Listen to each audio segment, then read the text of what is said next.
session. The session is now being recorded.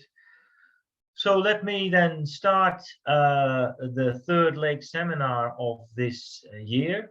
I'm very happy to have found Tarek Mostafa willing to talk about the Global Competences Report in this seminar.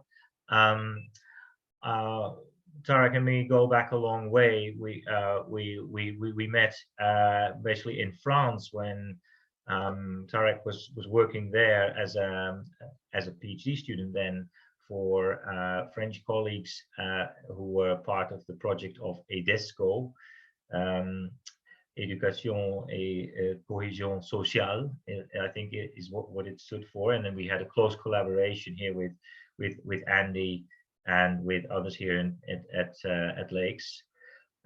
So that was already more than 10 years ago. And Tarek then joined LLAKES as a research officer, and later then moved to the Department of Social Sciences, where you became, I think, a lecturer, if I'm correct, or senior lecturer. Is that? And then he managed to find a job at the OECD as policy analyst. So he's at present a policy analyst, and he is the sole author of the Global Competences report. Let me read that out for you. It was in the description. So which was the it had a specific title. Can you remind me, Tarek, what the title was? Yes, are students ready to thrive in interconnected world? That's it. So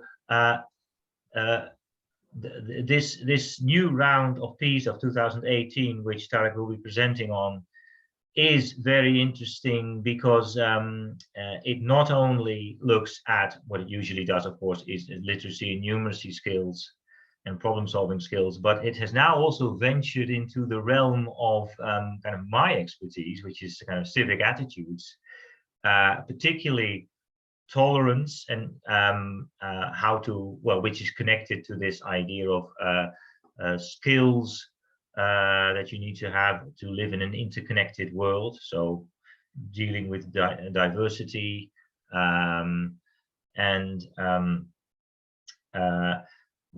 this is, of course, an area that is, as I said, that's kind of my expertise, but it's also an area that is usually taken up by the studies of the IEA Association, the ICCS studies, the International Civics and Citizenship Education Studies.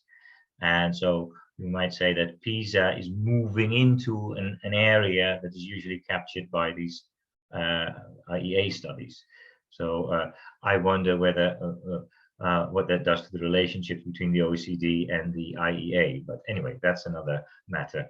But so I'm thrilled to give then Tarek the opportunity to talk about this Global Competences Report, the main findings, and particularly regarding then the module on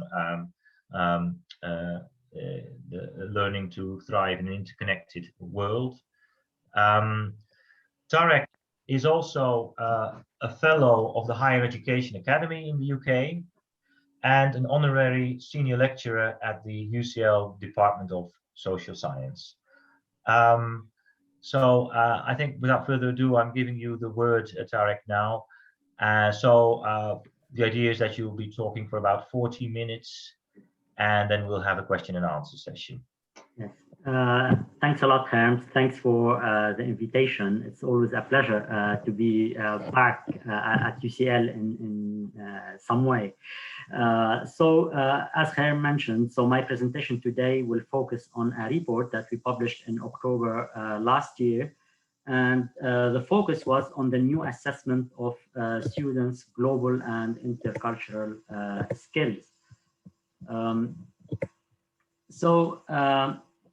as Khair mentioned, this is actually a new area of assessment in PISA that was okay. This is a new area of assessment that we started in the last round of or the last cycle of PISA in 2018. So the traditional focus was on reading, math, and science, but now we do have kind of rotating modules focusing on other types of student proficiency. So just to give you an idea of what global competence is, so 2 years before the assessment, we published a framework on global competence, and it was defined as a four-dimensional construct. So the first dimension focuses on the ability of students, so 15-year-olds that are assessed in PISA, on examining local, global, and intercultural issues like climate change, gender equality, and so on. So these are examples. We'll see that in more details. The second capacity is to understand and appreciate the perspectives and worldviews of others, including so students will be able to understand their own perspectives and to understand that their perspectives are shaped by various influences and concepts of reality and by their own experiences, and that other people might have their own perspectives on the third dimension of global competence is understanding the cultural norms of different contexts and adapting behavior and communication accordingly. So the third dimension focuses on the ability of students to communicate across cultures. And finally, the fourth dimension, which is kind of the culmination of the first three dimensions, is the ability of students to translate this capacity to examine issues and to understand the perspective of others and to engage in communication into action taking. So say those who understand climate change should be able, for instance, to take action in order to preserve the environment and so on. And all of these aspects were assessed in PISA 2008. So basically, we used two instruments to assess both knowledge and skills. First, the cognitive component was assessed using a test, a cognitive test. So like the ones we use for reading, math, and science. So students will get a scenario, they will have to read it through, and then they need to answer a number of questions. And those questions will then be scaled and into a kind of a scaled score on this test. And then we have all the kind of civic attitudes and social skills. These were assessed using a questionnaire.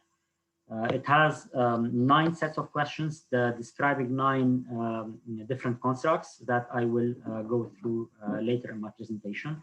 And in addition to this, as PISA usually does, we have questionnaires for teachers, for parents, for the students themselves, and for the principals.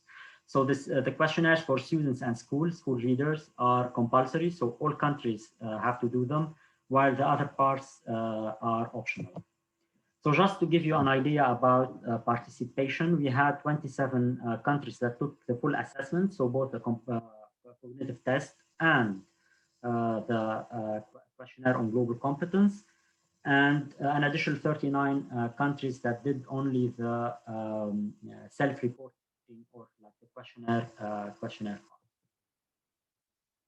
So just to start with some results. On this figure, we have the performance of countries on the global competence test.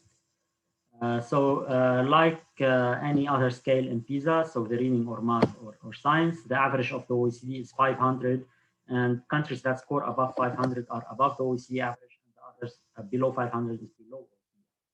And the standard deviation on this is 140. And you can see that on top you have Singapore, you have Canada, you have Hong Kong, Scotland, and so all of these are traditionally high-performing countries. So they do well in math, reading, and science. However, because of the correlation between global competence and, for instance, reading, we did compute a score after accounting for students' literacy and numeracy, and that actually changes the ranking substantially. So on the left-hand side, you see the ranking after we have accounted for students' numeracy and literacy, and you see that Colombia comes up on top, followed by Canada, by Scotland, Spain, Israel, Singapore, Panama, and so on. While countries, for instance, Russia and Korea, that used to be above the OECD average now are below the average. And this actually is a quite interesting result because first, it shows that some countries like Colombia, well, they don't do well or like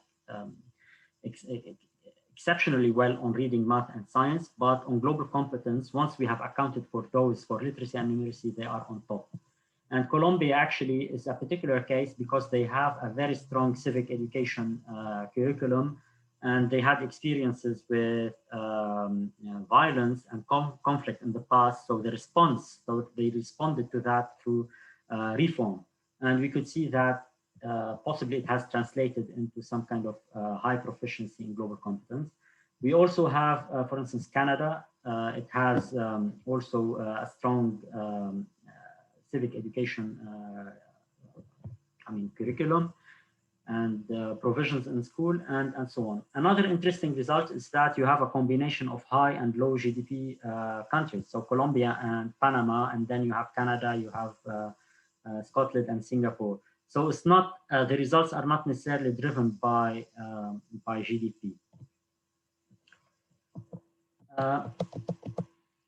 So now let's move on to I'll show you actually the list of scaled indices or civic attitudes that we have measured in PISA, and those tend to be positively correlated with performance on the cognitive test. So we have the 9 indices or attitudes are respect for people from other cultures, attitudes towards immigrants, cognitive adaptability, self-efficacy regarding global issues, awareness of global issues, perspective taking, interest in learning about other cultures, agency regarding global issues, and awareness of intercultural communication. And all of these actually, as you see, are positively correlated. So these are correlation or like regression coefficients linking performance on the test and students' attitude. And you can see that they remain positive and significant even after accounting for the socioeconomic background of students. So now I'll present some findings from each individual dimension of global competence, starting with the first, the ability of students to examine local, global, and intercultural issues. So interestingly, I mean, these are the 6 or 7 questions that we use to construct this scale. The most, let's say, I mean, students are very familiar with some of the topics like equality between men and women, probably because those are covered in the curriculum and in learning activities at school. So 80% of students say that they are very familiar with this topic. But when and then migration, maybe because in the last 10 years, migration was a very important issue in the media and in particular in Europe. Then climate change is also highly covered in the media. But then when you go to global health, like pandemics, fewer students know about it. So it's about 65%. And this actually, the data was collected in 2018, so just before the COVID crisis. So you could see how things vary. And now when we're looking at details for like knowledge or awareness of global health issues, you see that some countries, Hong Kong, Chinese Taipei, the majority of students know about this topic, maybe because they had an experience with SARS before, like 15 years ago, but then less so in other countries. And so you see variation. I mean, actually, on all indices, you see some variations between countries. Now, differences in awareness about global issues between girls and boys. So actually, in the report, we have tabulations of gender differences for all the indices, and they tell more or less a very consistent story is that girls tend to have more positive attitudes, civic attitudes, or global or intercultural attitudes. So here you can see that in most countries, girls are more aware than boys about global issues. And the difference is significant. Also on this figure, students from the top SES group, so those who come from advantaged socioeconomic backgrounds, tend to have greater awareness than those who come from disadvantaged backgrounds. And the bar chart here is the difference between the two groups. Now, an interesting result: differences between immigrants and non-immigrants. So usually in PISA, when we work with the traditional topics of math, reading, and science, we find that non-immigrants, so or native-born students, tend to outperform immigrant students, to have actually some advantage in a lot of countries, especially in Europe, for instance. But when it comes to global competence and intercultural outcomes, we see that in most cases, it's the opposite. So immigrant students tend to have more positive attitudes than non-immigrant students. So in this case, in the countries where the bar is highlighted, we see that immigrant students tend to have more positive or higher levels of awareness of global issues. Now, using data from the parent questionnaire, and this actually, the parent questionnaire does not cover all countries, so it's optional, and it covers particular topics in global competence. But we see actually a positive and significant correlation between, for instance, parents' awareness of global issues and students' awareness of global issues. So say parents who are aware about climate change tend to have children who are aware of those topics. And this actually is a recurrent finding, so we'll see it in different indices. Self-efficacy, so students were asked about how confident are they when dealing with particular or discussing particular topics, like discussing the different reasons why people become refugees, with 78% saying that they can do that easily, or so agree or strongly agree with this statement. A lot of students explain why some countries suffer more from global climate change than others, while it becomes a bit more difficult to explain how economic crises in single country affect the global economy, or to establish a connection between the prices of textile and working conditions in countries of production. So you could see that, I mean, in a way, some of those topics are highly covered in the media, so students are aware of them. They are self-confident when discussing those topics, while other topics might be less, they are less familiar with those topics, and it reflects in their interestingly, self-efficacy is one of 2 indices out of 9 where boys do better than girls or report higher or more positive attitudes than girls in a larger number of countries. While on the other 7 indices, girls almost in every country outperform or they report more positive attitudes than boys. Now, moving on to the second dimension of global competence, understanding and appreciating the perspectives and worldviews of others. So students were asked 5 questions about their ability to take the perspective of another person, so to put themselves in the shoes of someone else. And you could see percentages are a bit lower than the other indices. So 64% say that sometimes they try to understand their friends better by imagining how things look from their perspective.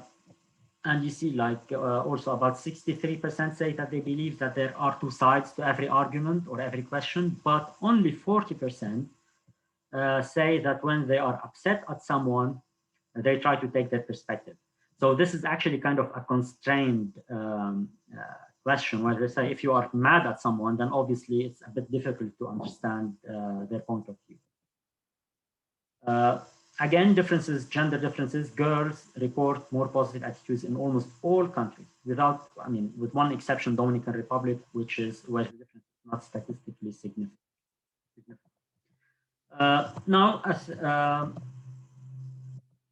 this third index in this dimension is students' interest in learning about other cultures. So students were asked 4 statements. I want to learn how people live in different countries, and about 59% say that they agree or strongly agree with this statement. The same for I'm interested in how people from various cultures see the world, but only 40% said that I want to learn more about the religions of the world.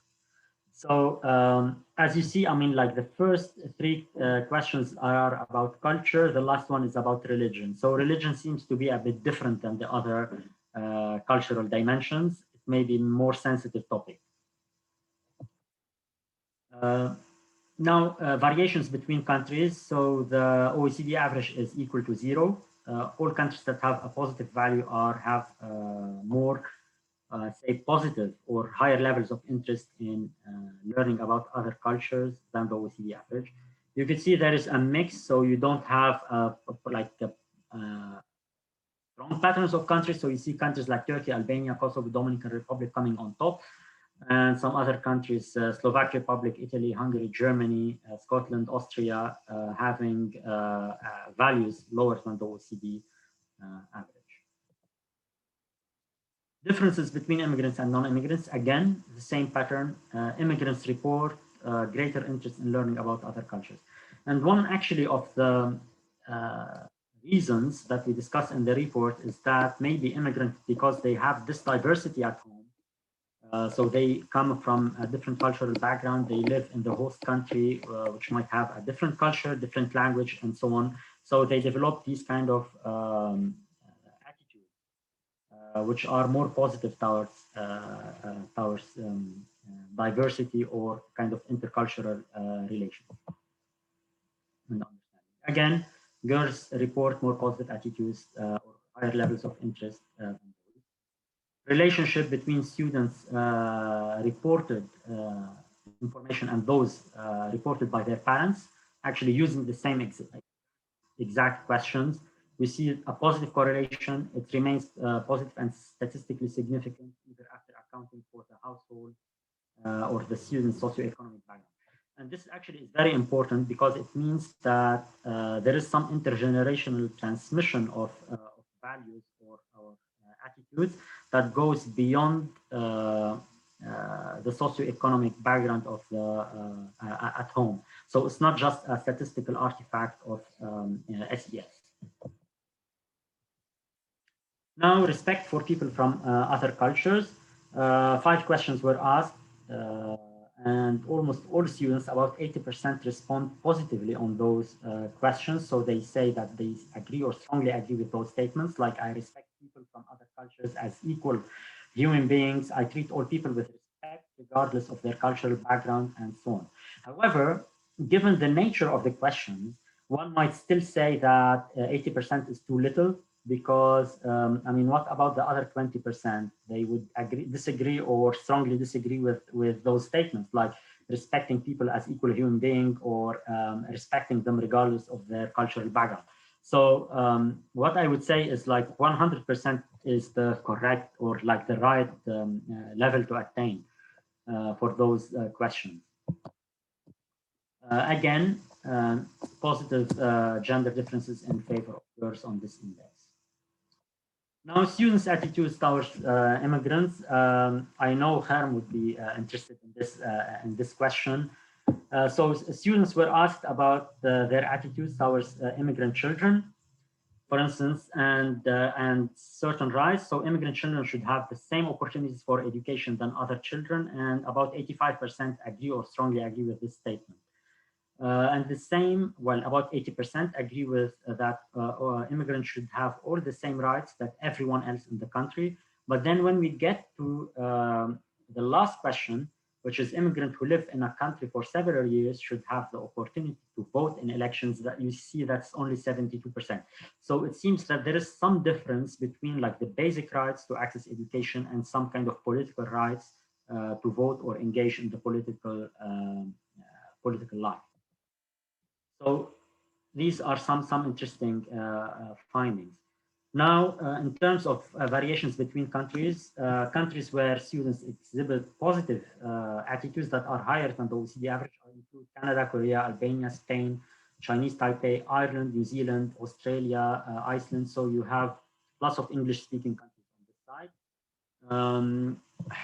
Those countries with values that are below the OECD average include Hungary, Slovak Republic, Poland, Latvia, Bulgaria, Turkey, Saudi Arabia, and Russia.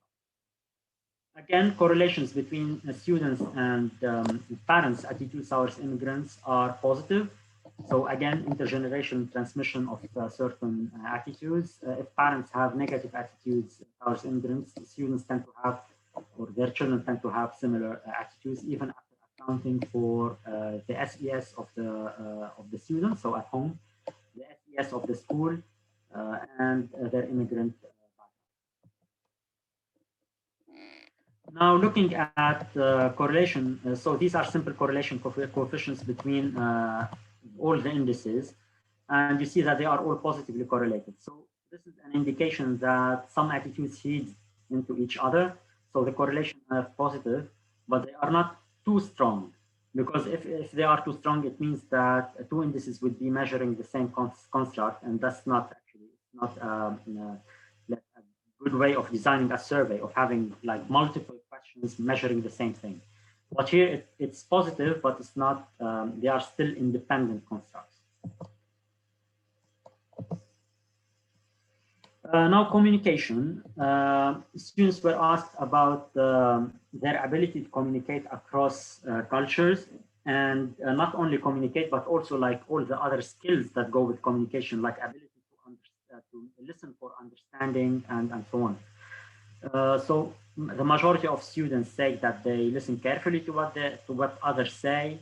And if there is a problem in communication, they find a way around it. They frequently check that others understand what they say correctly, and they carefully observe the reactions of other people. Also, there is some important variations between countries on those measures. Again, girls seem to report higher levels of awareness of intercultural communication than boys in all countries without exception. Now, we did ask actually a couple of questions about so outside of the school environment and the home. So about, for instance, contact with people from other cultures. And a lot of students say that like 60% of students say that they have friends from other countries, so friends originally from other countries in their circle of friends. They also have contact with people from other countries in their family, at school, and in the neighborhood. For us, actually, from a policy perspective, contact with students or people from other countries at school is very important, because this is where education policy can play a role. So we did some further analysis on these on this particular variable. So we could see that there are huge variations between countries, maybe because, which is the level, for instance, of immigration and the immigration system they have, the size of the immigrant population, and so on. So you could see that in countries with a long-standing immigrant population, Germany, New Zealand, Switzerland, you see that a lot of students, or most students, have contact with people from other countries. Contact with people from other countries is positively correlated with interest in learning about other cultures in almost all countries, and remains significant after accounting for students' background information. It's also positively correlated with attitudes towards immigrants. So this is actually could be seen as kind of evidence in favor of the contact theory, that when you have contact between different people, that might lead to understanding and more tolerance. Now, speaking foreign languages, this is another dimension that we try to assess. In all countries, students do speak other languages than their mother tongue. This is more prominent in long-standing immigrant countries. They have larger immigrant populations, or they tend to be small countries with access or connections to the world, like Hong Kong, Singapore, Macau, and so on. but less so, for instance, in English-speaking country where there is less pressure maybe on learning those languages. So here we see whether students learn multiple languages at school. On the right-hand side, so the red bar is none. They don't learn any foreign languages other than their mother tongue at school. And you see like all three English-speaking countries, New Zealand, Australia, and Scotland, lots of students don't learn foreign languages. While it's not the case, for instance, in Lithuania, Poland, Bulgaria, where almost all students at least learn one language, and sometimes two or more. Multiple languages is positively correlated with respect for people from other cultures, and also with other attitudes. So here actually I'm not presenting all the results, but in the report you will see that all attitudes were covered. Now moving on to the more, I would say, the more policy-oriented part of this report, which focuses on what happens at school. So actually, I'll skip this. Okay. So before moving to the school activities and the learning at school, I'll just present the last dimension of global competence, which is ability to take action. So students were asked whether they take action in particular areas, and a majority of them, 70%, say, for instance, they reduce the energy at home to protect the environment. They keep themselves informed about world events via Twitter or Facebook, so social media. But a few of them say that they boycott products or companies for political, ethical, or environmental reasons, or that they sign environmental or social petitions online. And this actually is quite interesting because what it says that students, so 15-year-olds, tend to do the things that are accessible to them. So reducing energy, like switching the lights off, actually is kind of things that they can do. 15-year-olds also tend to be highly connected on social media. So this is something that they are already doing, and they are probably more engaged with these kind of online activities. While, for instance, when it comes to signing social petitions, probably most students are not familiar with what a social or environmental petition is, and they are at the age of 15, or this is not the kind of activity that they are likely to do, and especially also boycotting. So when we move towards this kind of, let's say, the political spectrum of participation, it becomes less frequent, and or students become less familiar with those types of civic participation.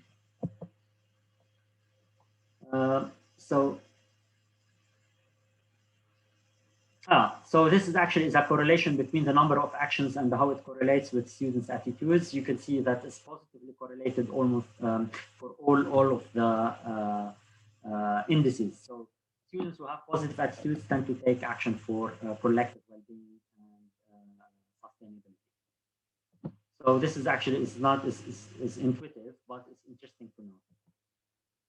Now moving on to how those things are covered in the curriculum. So this is a question that was addressed to the school principals, trying to know whether those topics are covered at school in the curriculum.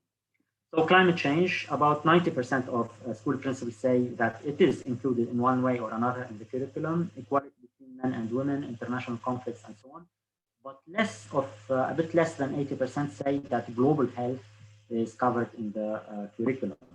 And I should say something here that whether it's covered in the curriculum doesn't mean that it gets taught in the classroom, because this is, the difference between the intended curriculum and the implemented curriculum, which, and in some countries it might be huge actually. So here actually is the proportion of teachers who cover global health, the proportion of school principals who say that global health issues are covered in the curriculum in different countries. You see Poland, Thailand, Russia, Lithuania, it's close to 100, but in Israel, Italy, Baku, Colombia, and Moldova, it's much lower. So there are huge variations, and this actually is quite interesting if you are interested in curricular design. Learning about other cultures at school. So this question was asked to students to report on which activities they are likely to engage in. And a lot of students, about 90% or 85%, say that they learn about different cultural perspectives on historical and social events. about the same number say that the students learn about the cultures of diverse cultural groups that live in a country. However, fewer students, about 45%, so below 50% threshold, say that their school has exchange programs with schools in other countries, and that they celebrate festivities from other cultures. So those kind of more participative forms of learning, they tend to be less available. Some of them are expensive, like exchange programs. However, in some of the research that we did, we see that, I mean, exchange program doesn't necessarily mean travel to another country, but it could be organized in kind of more an online or visual environment that is more effective and less costly for students. So teacher professional development. So we asked certain questions for school principals, but also for the teachers in the PISA teacher questionnaire about their initial teacher development program and about their continuous professional development. And yeah, so after they have qualified as teachers. We see that a lot of teachers, well, not a lot, but it's more than 50%, about 55% say that they are trained for conflict resolution strategies, about the role of education that can play in confronting discrimination in all its forms and so on. But fewer say that they are trained to teach in a multicultural or multilingual setting, and that they are trained to communicate with people from different cultures or countries. So, and when we asked them about their needs, a lot of teachers reported a high need for professional development in areas related to intercultural understanding and for teaching in multicultural and multilingual settings. This we can see in Brazil, China, Chile, and Korea, and Peru. So more than 60% of teachers report a need in this area. Now,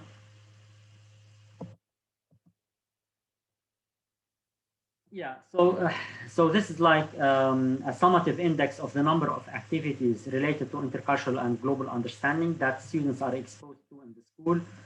We see that in countries like the Philippines or the Dominican Republic, Singapore, students tend to report about 8 different activities or that they do in their classrooms, and these can actually be integrated into existing subjects like math, science. For instance, if they are teaching science, they could include a course on climate change. So they could combine global and intercultural competence with other topics such as history, mathematics, and science, while such topics are less available in Hungary, Slovenia, France, Scotland, Latvia, Israel. So we see that students are exposed to a smaller number of activities. The number of learning activities is positively correlated with students. So the more they are exposed to such activities, learning activities at school, the more likely that they will report positive attitudes on the 9 indices that we have presented. So finally, I have a couple of minutes. Like some takeaways from this report. First, we have large gender gaps in students' global and intercultural skills and attitudes. In general, they are in favor of girls, with the exception of self-ethics regarding global issues. We find that teachers play a key role in promoting and integrating intercultural understanding. We see that learning at school is highly and positively correlated with students' civic attitudes. But teachers tend to report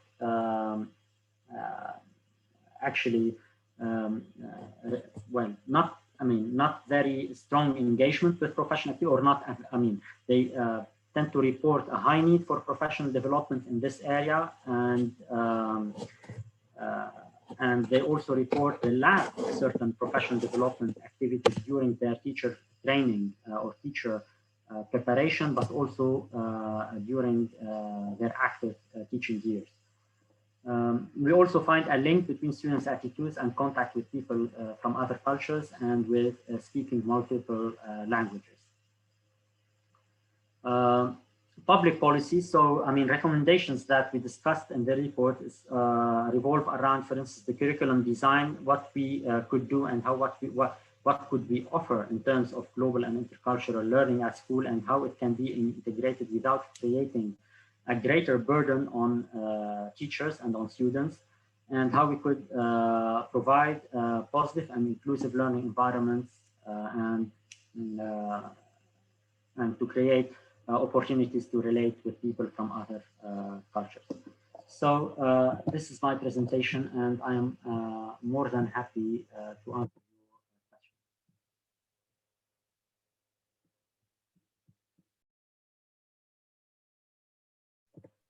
Yes. Thank you, Tarek, for this wonderful array of results. It's an amazing lot to take in terms of the findings of, and I think what is particularly interesting that you showed us is still the huge variation between countries in their kind of aggregate scores, which is, I think, interesting from the point of view of an interconnected, globalized world. Seems to have been little cultural convergence going on some of these issues. Anyway, I'd like to give the floor to questions. So I'm sure you will have questions, the audience. So please raise your hand or just simply unmute yourself and chip in.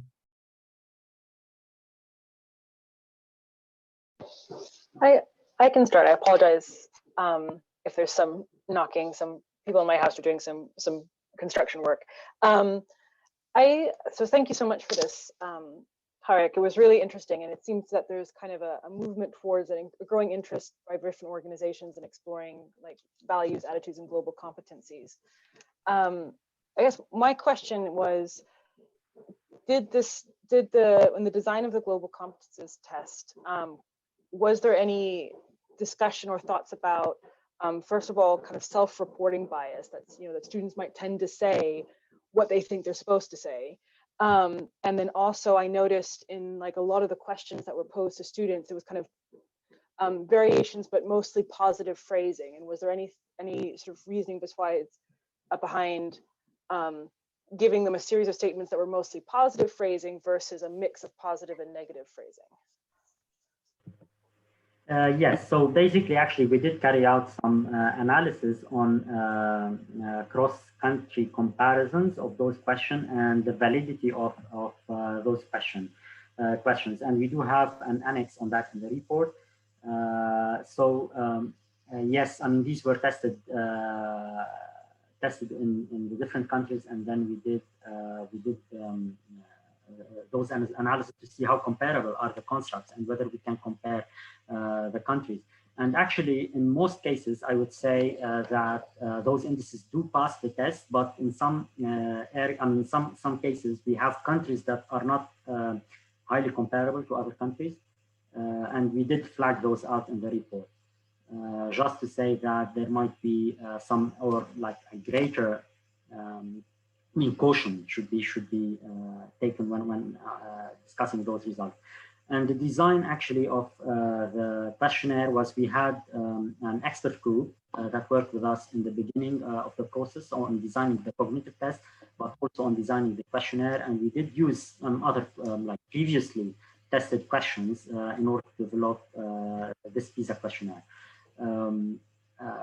Yes, I mean, the negative and positive phrasing, that in some cases we do have some positive, some negative or phrasing. So one of the questions that I did not present in this in the slides is about experiences of discrimination at school.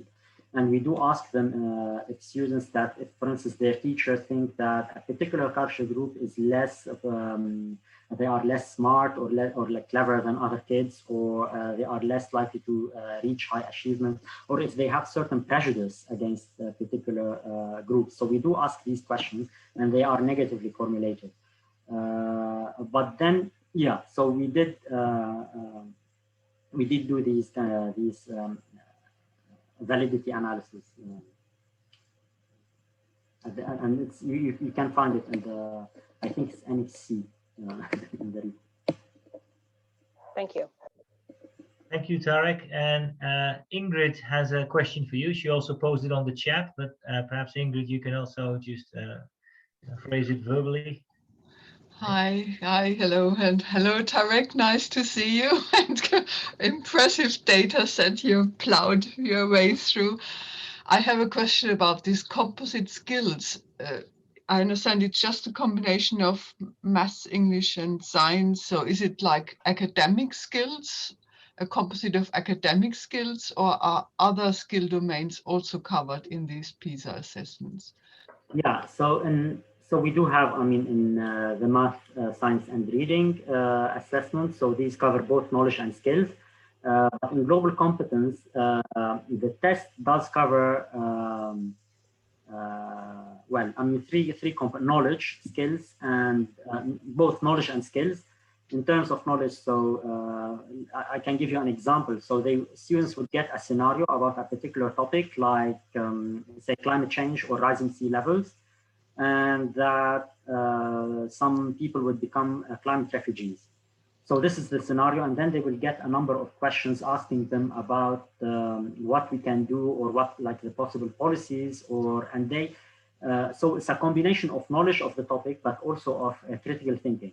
So which is a skill. So it's not. So the questions are not only focusing on knowledge, but also on the ability of students to critically think about a particular topic, to take the perspective of the different players. For instance, like those living on islands that will be submerged, so they become climate refugees, or people from the host countries that they have to, where those refugees would go. So you have, I mean, students would have to look at the issue from different sides, and they would need to answer the questions. And in some cases, it's open-ended, so they have to describe their thinking, like their thinking and the logic that they follow. So this is what the global competence is assessing. In the report, we do provide examples covering the different dimensions of global competence. So examining intercultural and global issues, taking action for collective well-being, and perspective taking. Does that answer your question? Yes, thanks. It would be good to have some documentation, because I think there are different skills for, let's say, gender inequality, which is most on their mind, than for environmental competence. But yes, yes, absolutely. And actually, if so, we do have the framework, which is already published, and that describes like the conceptual underpinnings of the test and the questionnaire, in addition to the report. Thank you, Tarek and Ingrid. So I think the next one up is Jonathan, who's burning to ask a question. Go ahead, Jonathan. Hi, sorry, I've got some washing on in the background. It's just going to spin, so hopefully it's not going to be too distracting. Thank you, Tarek, for your presentation. I was really interested in the way that you made links to what's going on in the curriculum as well. So there's a lot, for a lot of food for thought there. I wanted to know how the results had landed with countries, because I'm sure you're going to tell me that they maybe aren't as interested in global competences outcomes as they are in maths, reading, and science. But like, I would be interested to know like what the engagement has been like among countries and how they've responded to the results. Well, I mean, to say, I mean, we do have lots of countries, so 65 in total. So we did try to, I mean, we engaged with them in the process of writing this report. Obviously, like any PISA reviewed by countries, and some countries would provide kind of contextual information about their curriculum, about their to assist the drafting of the report. I can say, I mean, the process was a bit challenging at the beginning because, I mean, PISA, I mean, the traditional topics are math, reading, and science. It's not, there is, I mean, in the beginning, there was a debate about whether we should assess those topics, but now it's fine, I think, like math, those are the classic domains that PISA is assessing. But now we added some further domain like global competence, we have critical thinking and some other creative domains. And obviously, in the beginning, countries may not be as engaged as we hope, because it's still an experiment. Well, not experimental, but I mean, it's something new. So they might have they might proceed cautiously with such assessments, but at least, I mean, we did have a lot of countries participating.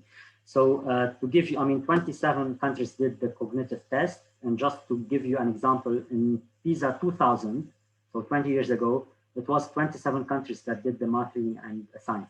So it's the exact same. So now we are beginning, hopefully in the future, if we repeat global competence, we might have more. But we got like at least 2/3 of the countries doing the students, so the attitudes and the student questionnaire part. So 2/3 is actually quite good. And in terms of how the reception, I mean, we did launch it at a conference with the AFS. So the AFS is an organization that organizes student exchange programs. It's based in 70 countries in the world, and we had a lot of, I mean, countries engaging. We had the Minister of Singapore invited to the launch, and we had so many other officials from Ministries of Education also joined us. So it was quite, I think, quite positive. That's good news. That's good. Yeah, yeah. Okay, so then are there any other people with questions? Because then I'd like to give the word again to Katerina, because Katerina had a follow-up question. Go ahead, Katerina. There we go. Yeah, so actually my question builds actually nicely off of Jonathan's question. So more the contextual stuff. I'm curious, you know, what were some of the debates that were happening or discussions that were happening at the OECD that led to the development of this, and what are the next steps, and what would you particularly like, what would you in a perfect world want to be the next steps, that how this data should be used, how it should be further developed? Yeah. So I can say actually, well, I mean, PISA and the OECD did recognize those skills from the outset, since PISA was started, but we did not have the opportunity to test or assess those topics so far, especially that you need to build momentum and support from the member countries in order to get those assessments going. But we did in the last few years, and we got the support we needed. I think, I mean, like the main drive is that, okay, I mean, in the 21st, so this, I mean, the whole debate about 21st century skills, that, okay, it's good to be proficient in math, reading, and science, but then you have all the skills, the interpersonal skills or intercultural skills that students need to live in the interconnected world, to work in multicultural or intercultural workplaces. Probably, I mean, a lot of people would have, living in OECD countries, would have to travel to study abroad, work abroad, and so on. So, so they need to be prepared, and it's not only literacy and numeracy that will allow them to do that. So we wanted to go the extra step and see what we could do in this area. And of course, I mean, civic education is not a new topic. So this is something that was covered, as Ham was saying, by IEA studies, by World Value Survey, but by other studies. So it's not completely new, but we tried to take this kind of global perspective at it, and do a little bit more than like civic engagement. So what was, I think I missed like the last. And the second was kind of at the other end of it. So what are the next steps, and what do you want to be the next steps? Yeah, so the next steps, I think, I mean, hopefully this will be repeated somehow in the next, in the few years. I mean, we are living through a transition in the world. Now we have the COVID. I mean, this is something that we did not predict in the, although we did have questions about global health, but now we have this massive crisis, and that would affect the education systems, the economies of OECD countries and all countries in the world in different ways. So, and this is a global crisis. We also have climate change, we have migration, we have all those issues that, and like also security and terrorism and things that, also financial crisis from like in 2008. So all of these things, it would require kind of global and global response. And so I hope that this would continue in the future. I also hope that it will expand a little bit, like the scope of the work. For instance, we covered global issues, we did cover gender, equality to some extent, also cultural diversity, but also there are like other dimensions of such as like the disability, or I mean like all kind of like inclusiveness that we could integrate into this framework. Thank you very much, Tarek. Thank you. Do you have any other questions?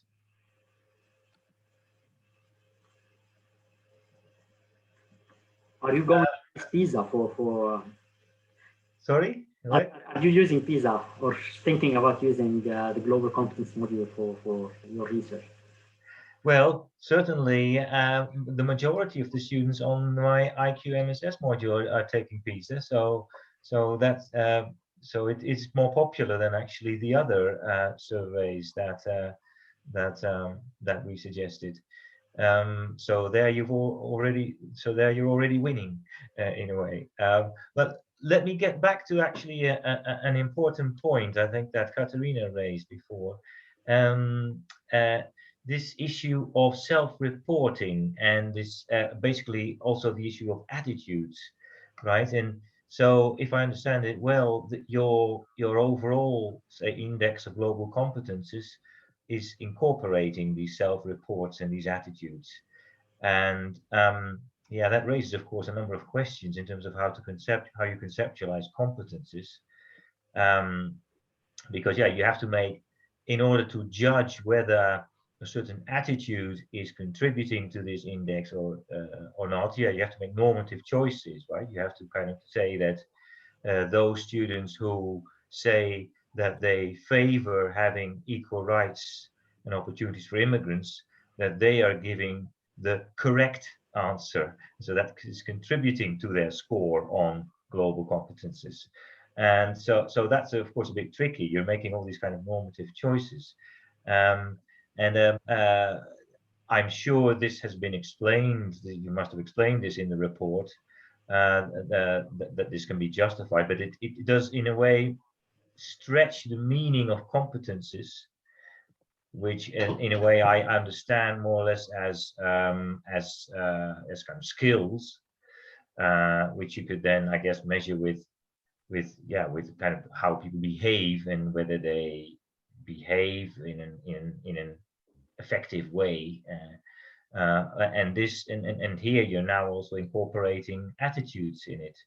So can you maybe clarify a little bit as to discussions that must have been going on there in terms of decisions that were made to incorporate attitudes and self-reports into this measure of competencies? Yes, so just to clarify one thing, the attitudes, so the questions that I've presented, so those are self-reported, but those are independent from the cognitive test. Oh, okay. So they are not in the cognitive. So this is the student. Oh, okay, that's a misunderstanding. Oh, okay. I thought. So this is a student questionnaire. They were scaled using IRT scaling into kind of composite, those scaled indicators.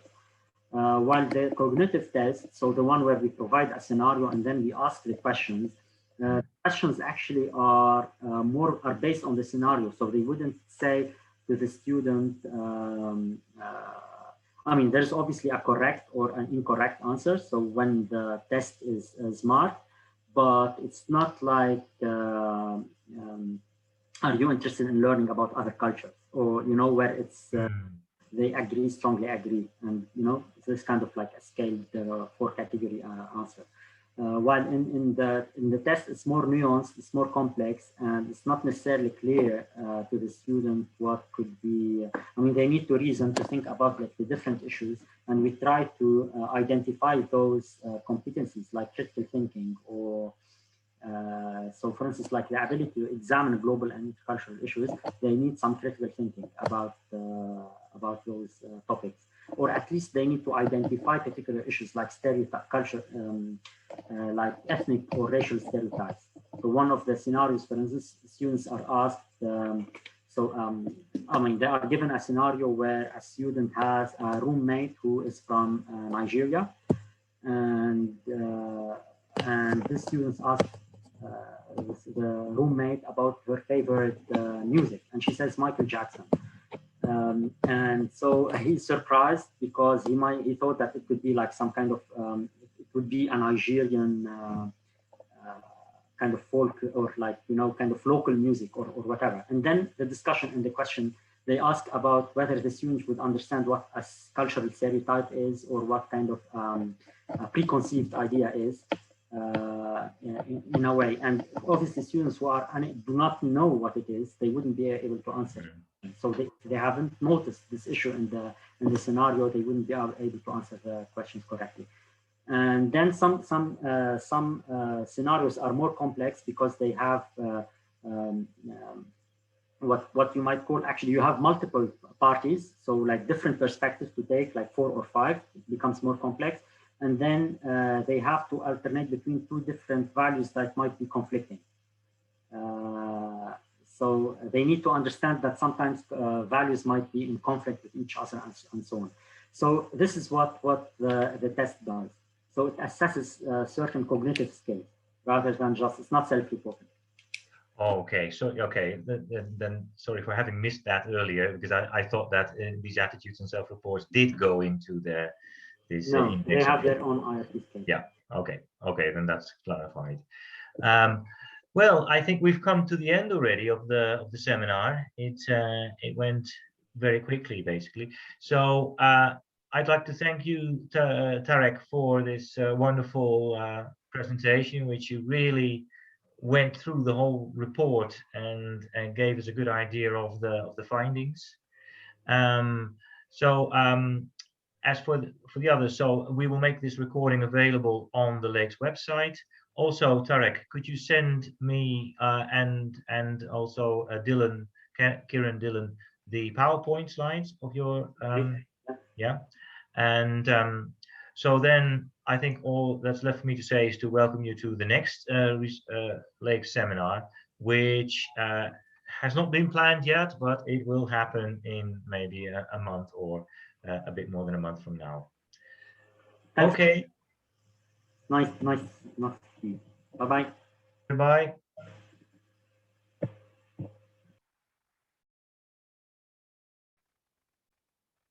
I will stop the recording.